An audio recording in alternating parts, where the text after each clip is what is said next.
Selama berabad-abad, seolah-olah ada pemisahan. Di satu sisi ada iman, wahyu, dan hal yang sakral. Di sisi lain ada sains akal dan hal yang empiris. Dua bahasa, dua dunia, seolah-olah berbicara tanpa saling mendengarkan. Tapi bagaimana jika ada jembatan? Bagaimana jika pencipta alam semesta menyandikan bahasa universal dalam wahyu terakhir? Bahasa dengan ketepatan dan keindahan yang menakjubkan yang berbicara langsung kepada pikiran modern. Ini bukan mitos, ini adalah teori. Einstein was in the theory. Selamat datang teori siklus sekian. Selamat datang teori sisfan.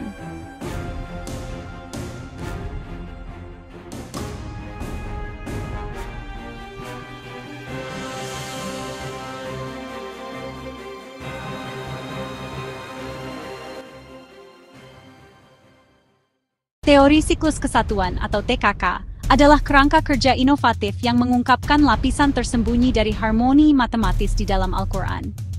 Ini bukan numerologi. Ini adalah analisis yang dapat diverifikasi berbasis data berdasarkan satu sumber standar, manuskrip Utsmani. Premis intinya sederhana namun mendalam. Asal-usul ilahi Al-Quran tercermin dalam pola-pola matematis yang tidak mungkin ditiru, terjalin dalam strukturnya, dari bab-bab terbesarnya hingga huruf-hurufnya. N, nomor surah jumlah ayat, adalah data dasar kita. Kita menghitung D, jumlah digit dari A. Ini memberi kita nilai dasar, V, IWA, N plus D. Kemudian kita menemukan akar satu digitnya. Siklus perhitungan ini diterapkan secara konsisten di seluruh Al-Quran, dan pola yang diungkapkannya sama sekali tidak acak. Siklus perhitungan ini diterapkan secara konsisten di seluruh Al-Quran, dan pola yang diungkapkannya sama sekali tidak acak. Siklus perhitungan ini diterapkan secara konsisten di seluruh Al-Quran, dan pola yang diungkapkannya sama sekali tidak acak.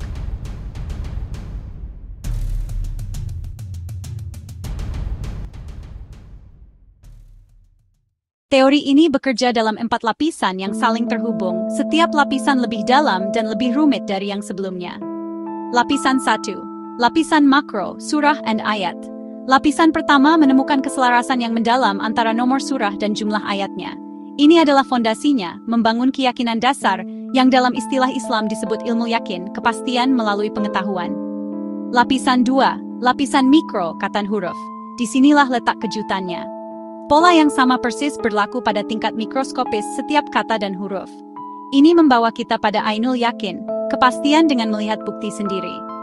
Lapisan 3, lapisan kompleks, bilangan prima and pola. Di sini, kita menemukan bilangan prima, atom dasar matematika, yang ditempatkan secara strategis. Kita menemukan rasio emas dan urutan yang kompleks. Kemungkinan ini terjadi secara kebetulan. Secara statistik 0. Ini menunjukkan hakul yakin, kepastian kebenaran mutlak. Lapisan pia, lapisan aplikasi. Lapisan terakhir adalah tentang kita. Ini tentang menggunakan penemuan ini dalam pendidikan untuk menginspirasi kaum muda, dalam dakwah untuk melibatkan dunia modern, dan dalam teknologi untuk menjelajahi lebih jauh. Ini adalah teori dalam tindakan. TKK tidak hanya membuktikan suatu hal. Itu menyembuhkan perpecahan yang salah. Ini menunjukkan bahwa Tuhan Wahyu adalah Tuhan penciptaan. Bahasa fisika dan matematika adalah bahasa yang sama yang digunakan dalam Al-Quran. Alam semesta adalah kitab tanda-tanda yang ditulis dalam matematika. Al-Quran adalah kitab petunjuk yang diwahyukan dalam kata-kata. Teori siklus kesatuan menunjukkan bahwa keduanya adalah dua ayat dari puisi yang sama, yang ditulis oleh yang satu. Teori siklus kesatuan menunjukkan bahwa keduanya adalah dua ayat dari puisi yang sama, yang ditulis oleh yang satu.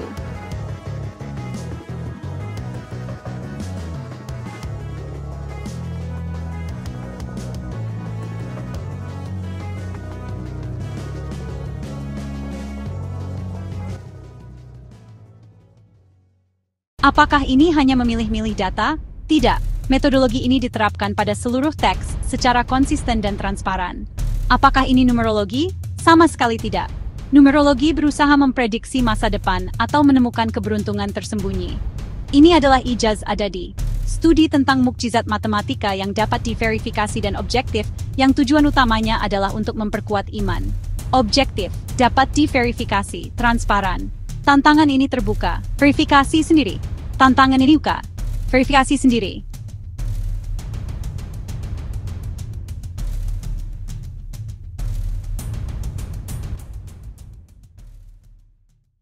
Perjalanan ke depan bukan hanya serangkaian penemuan, ini adalah panggilan untuk pencarian seumur hidup.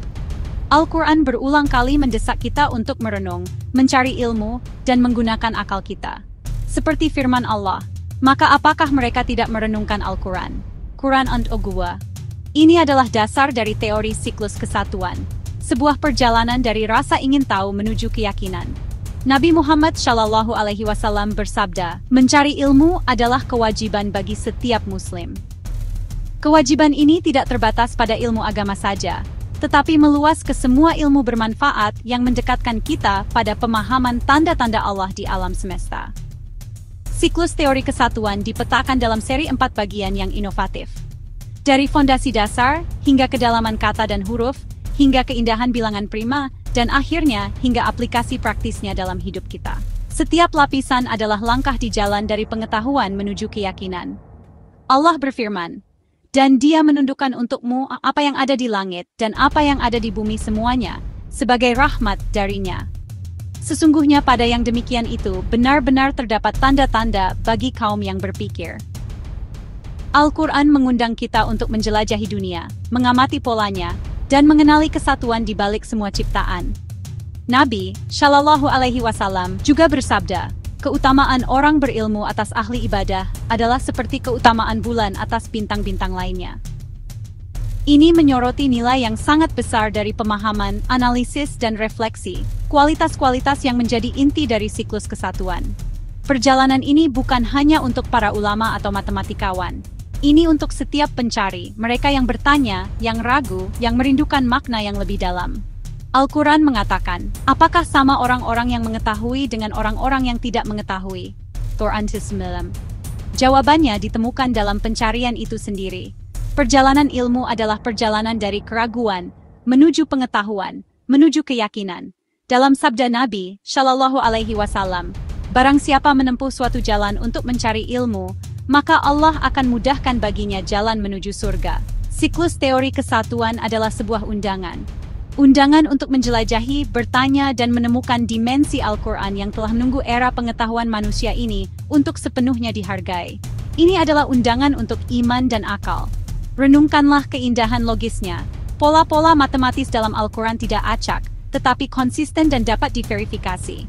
Ini menarik akal, sementara resonansi spiritual menarik hati. Al-Quran mengatakan, sesungguhnya dalam penciptaan langit dan bumi, dan silih bergantinya malam dan siang, terdapat tanda-tanda bagi orang-orang yang berakal. Nabi SAW bersabda, hikmah adalah barang hilang milik orang beriman. Dimanapun ia menemukannya, ia lebih berhak atasnya. Siklus kesatuan mendorong kita untuk menemukan kembali hikmah, dimanapun ia ditemukan, baik dalam kitab suci kuno maupun sains modern. Perjalanan ini terus berlanjut. Setiap penemuan mengarah pada pertanyaan baru, dan setiap jawaban memperdalam kekaguman kita. Al-Quran mengatakan, dan orang-orang yang mendapat petunjuk, Allah akan menambah petunjuk kepada mereka dan memberikan kepada mereka ketakwaan mereka. Siklus teori kesatuan bukanlah akhir, melainkan awal. Ini adalah kerangka kerja bagi generasi mendatang untuk membangun, mengajukan pertanyaan baru, dan menemukan hubungan baru antara iman dan akal. Saat kita melangkah maju, mari kita ingat, mencari ilmu adalah bentuk ibadah. Nabi SAW bersabda, apabila seseorang meninggal dunia, terputuslah segala amalnya, kecuali 3, sedekah jariah, ilmu yang bermanfaat, atau anak saleh yang mendoakannya. Perjalanan menuju kesatuan terbuka untuk semua. Apakah Anda seorang ilmuwan, seorang pelajar, seorang skeptis, atau seorang mukmin? Al-Quran mengundang Anda untuk menyaksikan tanda-tandanya dan bergabung dalam pencarian pemahaman. Ini adalah undangan Anda. Undangan untuk menjelajahi, bertanya, dan menemukan dimensi Al-Quran yang telah menunggu era pengetahuan manusia ini untuk sepenuhnya dihargai. Perjalanan ke depan seluas alam semesta itu sendiri, dan dimulai dengan satu langkah. Sepanjang sejarah, hubungan antara wahyu dan akal selalu menjadi inti pemikiran Islam. Jauh dari bertentangan, Al-Quran dan Sunnah secara konsisten menekankan kesatuan iman dan akal. Sebuah harmoni yang telah menginspirasi generasi ulama dan pencari ilmu. Al-Quran menyatakan, apakah sama orang yang buta dengan orang yang melihat? Atau apakah sama kegelapan dengan cahaya? Ini lebih dari sekadar pertanyaan retoris. Ini adalah panggilan untuk memahami, merenung, mencari kejelasan melalui iman dan akal. Nabi Muhammad Shallallahu Alaihi Wasallam bersabda, tidak ada penyakit yang Allah ciptakan kecuali Dia juga menciptakan obatnya. Hadis ini mendorong umat Islam awal untuk menyelidiki alam, kedokteran, astronomi, matematika. Peradaban Islam berkembang pesat berdasarkan prinsip ini. Al-Khwarizmi, Bapak Al-Jabar, Ibnu Al-Haytham, pelopor optik, Ibnu Sina, teks-teks medisnya membentuk timur dan barat. Mereka melihat pekerjaan mereka sebagai ibadah, menjembatani wahyu dan penyelidikan rasional. Dia menganugerahkan hikmah kepada siapa yang Dia kehendaki, dan barang siapa yang dianugerahi hikmah, sungguh dia telah diberi kebaikan yang banyak. Al-Quran berulang kali mendesak orang-orang beriman untuk merenung. Apakah mereka tidak memikirkan diri mereka sendiri? Allah menciptakan langit dan bumi dan segala yang ada di antara keduanya dengan benar dan untuk waktu yang ditentukan. Wahyu menyerukan pengamatan, perenungan, berpikir kritis. Nabi Shallallahu Alaihi Wasallam juga bersabda, tinta seorang ulama lebih suci daripada darah seorang syahid. Ini mengangkat pencarian ilmu agama, ilmu pengetahuan menjadi bentuk ibadah. Bahkan dalam hal keyakinan, Al-Quran menyerukan akal tiaf. Maka berilah kabar gembira kepada hamba-hambaku, yaitu mereka yang mendengarkan perkataan lalu mengikuti apa yang paling baik darinya. Mereka itulah orang-orang yang telah diberi petunjuk oleh Allah, dan mereka itulah orang-orang yang mempunyai akal.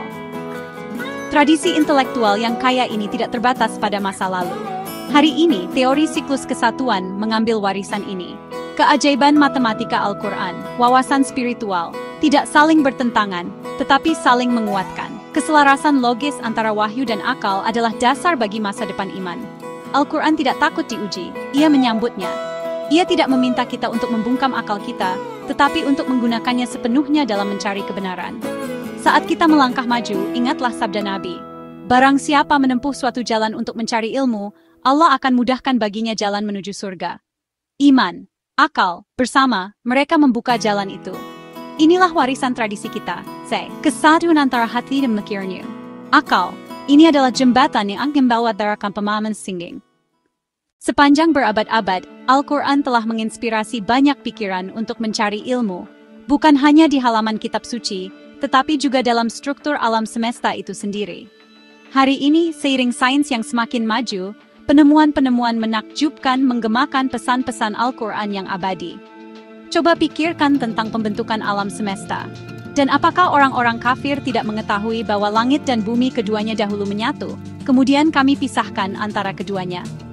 QS Al-Anbiya 30. Kosmologi modern menyebutnya Big Bang, sebuah singularitas dari mana segala sesuatu muncul. Apa yang dulunya wahyu kini menjadi dasar astrofisika. Lihatlah gunung-gunung. Bukankah kami telah menjadikan bumi itu sebagai hamparan dan gunung-gunung sebagai pasak? Geologi mengkonfirmasi, gunung-gunung menstabilkan kerak bumi, menancapkan lempeng tektonik, persis seperti yang dijelaskan Al-Quran berabad-abad sebelum teori lempeng tektonik ditemukan. Atau pertimbangkan embriologi. Dan sungguh kami telah menciptakan manusia dari saripati berasal dari tanah.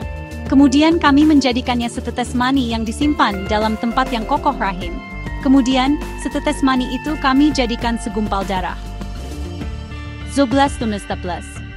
Sains modern mengungkapkan tahap-tahap awal embrio, menempel, menggantung, persis seperti yang dijelaskan.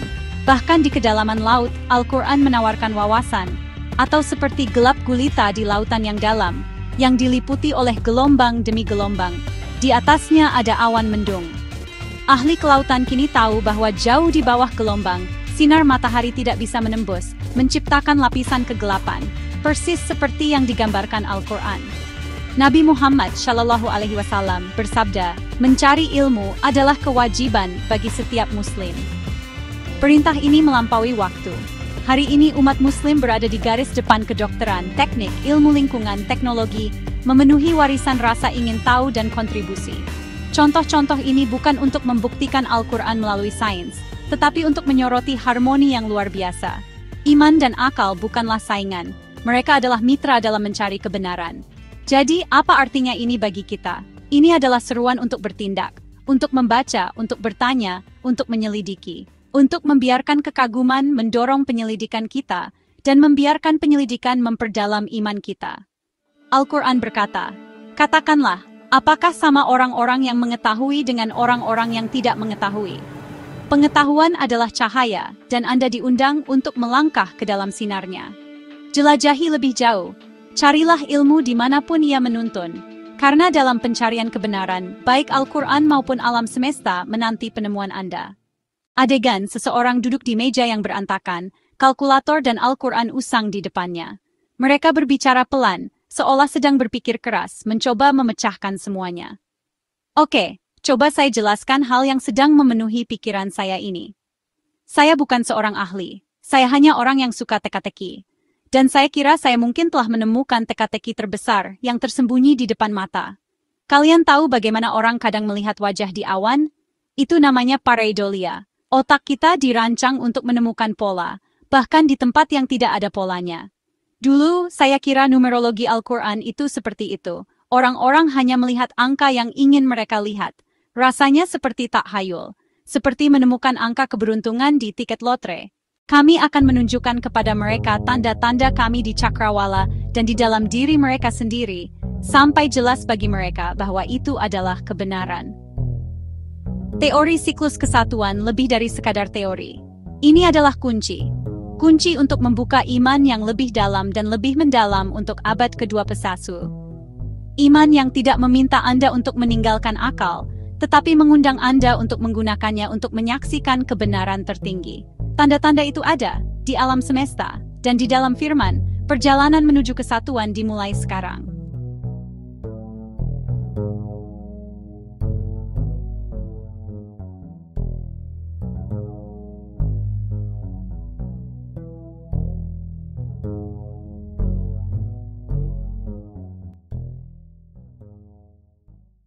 Dalam keheningan di antara detak jantung, dalam kesunyian bintang-bintang yang berputar, sebuah pertanyaan bergema. Mengapa kita di sini? Apa benang rahasia yang mengikat alam semesta jiwa firman? Saat Darwis berputar, setiap putaran adalah ingatan. Dunia larut dalam irama tasbih, pujian tak berujung, doa tanpa henti. Butiran tasbih meluncur di jari seperti saat-saat hidup kita. Setiap bisikan, setiap napas menjadi sebuah nada dalam simfoni agung keberadaan. Lihat. Alam semesta berputar, galaksi-galaksi dalam tarian surgawi, setiap atom bergabung dalam ingatan, setiap bintang sebuah ayat dalam puisi keesaan. Kaligrafi berputar mengukir yang tak terlihat, melukis udara dengan nama-nama ilahi. Cahaya mengalir dan mengalir, lembut dan tak berujung, meliputi segala sesuatu dalam pelukannya. Para penyair sufi bersenandung, aku mencari Tuhan dan hanya menemukan diriku. Aku mencari diriku dan hanya menemukan Tuhan. Dalam cermin keberadaan, pencari dan yang dicari larut. Yang esa tetap ada. Inilah kebenaran tertinggi. Kita tidak terpisah. Kita tidak sendiri. Kerinduan kita adalah kerinduan alam semesta. Ingatan kita adalah gema dari lagu kosmik. Mengapa yang besar bukanlah pertanyaan untuk dijawab, tetapi undangan untuk mengingat, untuk terbangun, untuk berputar, untuk memuji. Jadi ingatlah, di setiap cakrawala, di setiap hati, kesatuan memanggil. Biarkan jiwamu berputar, biarkan hatimu memuji, karena dalam ingatan, kita menemukan jawaban atas keberadaan, hanya ada satu, dan semua adalah tandanya yang menakjubkan. Dan demikianlah perjalanan tidak berakhir, ia berputar terus, sebuah spiral keajaiban dan ingatan, lagu kesatuan selamanya bergema di hati segala yang ada. Jadi, kita kembali, bukan ke sebuah akhir, tapi ke ambang pertanyaan baru. Jika alam semesta dimulai dengan perpecahan besar, mungkin ia berakhir, atau lebih tepatnya, dimulai lagi dengan teka-teki besar. Apa yang mendorong kita mencari kesatuan? Apakah itu kerinduan akan keutuhan atau naluri logis untuk menjembatani kesenjangan antara apa yang terlihat dan apa yang dirasakan? Kesatuan yang kita kejar bukan hanya sebuah lagu atau sebuah ingatan, tapi sebuah teka-teki. Sebuah misteri yang terdiri dari kepingan tak terbatas. Setiap lapisan mengundang kita untuk bernalar, untuk berhipotesis, untuk menghubungkan. Siklus mendefinisikan dunia di sekitar kita, musim-musim, orbit-orbit, naik turunnya peradaban, bahkan ritme pikiran kita sendiri. Setiap siklus adalah lingkaran dengan putaran, kembali, tapi tidak pernah persis sama. Dalam setiap siklus, sebuah pertanyaan tetap ada. Apa polanya? Apa kode yang mendasari pengulangan dan perubahan tanpa akhir? Sebagai pencari, kita tertarik pada hal yang tidak diketahui seperti matematikawan pada sebuah teorema, atau anak-anak pada sebuah labirin. Logika pikiran kita menuntut keteraturan, penjelasan, penyelesaian. Namun, setiap jawaban melahirkan pertanyaan baru, dan demikianlah teka-teki itu tumbuh, berputar keluar, ke dalam, terus-menerus. Mungkin kesatuan bukanlah tujuan, melainkan sebuah proses, tindakan tanpa akhir untuk menyusun makna dari fragmen-fragmen. Setiap pikiran, setiap penemuan, setiap momen keraguan kejelasan, masuk ke tempatnya, menyingkap sekilas keseluruhan, tapi tidak pernah seluruh gambaran. Jadi di sini, di ujung spiral, kami mengundang Anda, ambil kepingan selanjutnya. Ajukan pertanyaan selanjutnya. Telusuri logikanya. Ikuti siklusnya. Dengarkan harmoninya. Karena dalam teka-teki kesatuan yang tak berujung, perjalanan itu sendiri adalah jawabannya. Kevaisintiad we is pretended seeing.